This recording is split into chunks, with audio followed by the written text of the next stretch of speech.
Bismillahirrahmanirrahim. Assalamualaikum warahmatullahi wabarakatuh. Perkenalkan, aku Alma Zulfaramania dengan NIM 12340400094. Di sini saya akan mempresentasikan materi pengumpulan dan pembukuan Al-Quran pada masa Khulafaur Rasyidin. Yang pertama di sini itu ada masa Rasulullah. Masa Rasulullah itu ada dua cara. Yang pertama itu dengan cara penghafalan. Nah, di sini tuh para sahabat menghafal gitu ayat-ayat yang turun pada masa Nabi Muhammad SAW. Kedua juga lalu kedua itu dengan cara menulis di seperti batu halus, pelepah kurma, kulit binatang dan lain-lainnya. Jadi pada masa Nabi Muhammad SAW itu Al-Quran itu ditulis gitu di beberapa kayak tadi pelepah kurma yang kayak gitu. Salah satunya sahabat yang menulis itu ada Ali bin Abi Thalib, Muawiyah bin Abu Sufyan, dan lain-lainnya. Lanjut, yaitu pada masa Abu Bakar. Masa Abu Bakar itu sendiri kan tadi tuh yang pas masa Nabi Muhammad itu udah banyak gitu sahabat yang menghafal terus menulis. Nah, tapi pada masa Abu Bakar itu sendiri terjadi perang Yamamah gitu. Nah, pada saat itu banyak para penghafal yang gugur gitu. Nah, jadi pada saat itu juga Umar itu mengusulkan gitu ke Abu Bakar, gimana kalau misalkan Al-Quran itu dijadikan satu mushaf gitu. Awalnya Abu Bakar itu sendiri ragu gitu, tapi akhirnya Abu Bakar menyetujui usulan dari Umar.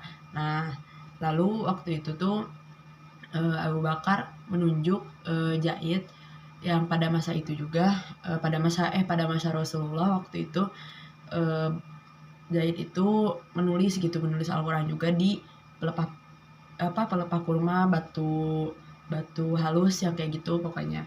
Nah, jadi pengumpulan pada masa Abu Bakar itu waktu itu dipimpinnya oleh Zaid sendiri. Nah, Zaid sendiri itu mengumpulkannya dengan cara tadi mengumpulkan yang udah ditulis-tulis di pelepah kurma, di batu halus maupun papan-papan. Nah, waktu itu tuh belum jadi satu mushaf gitu, disebutnya tuh zuhuf. Nah, zuhuf itu sendiri diwariskan ke pada saat Abu Bakar wafat diwariskan ke Umar. Pada saat Umar wafat diwariskan ke Utsman bin Affan. Lanjut ke masa Utsman. Nah, masa Utsman itu sendiri kan Islam itu udah banyak menyebar gitu ke beberapa daerah. Salah satunya daerah Syam.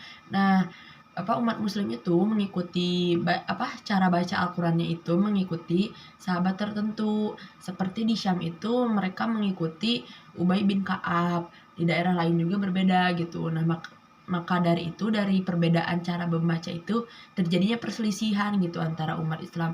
Jadi kayak gimana sih yang benar gitu. Soalnya kan emang beda-beda kan, tergantung sahabat itu sendiri.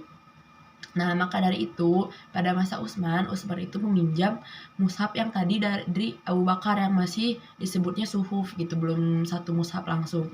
Nah, Utsman itu meminjam yang dimana dari Abu Bakar kan diwariskan ke Umar. Nah, dari Umar waktu Umar sudah wafat dikasihkan ke Utsman.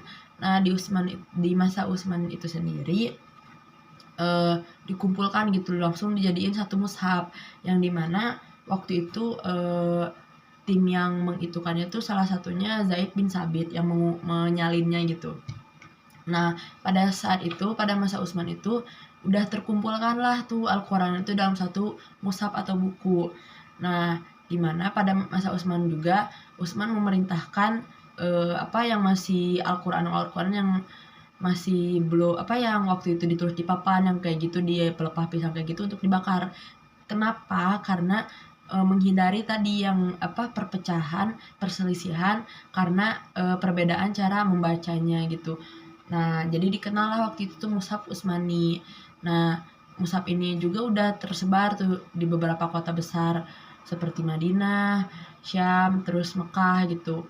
Nah, jadilah mushaf Utsmani itu yang yang terkenal sampai masa kini.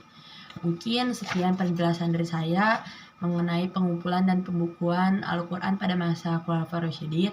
Wassalamualaikum warahmatullahi wabarakatuh.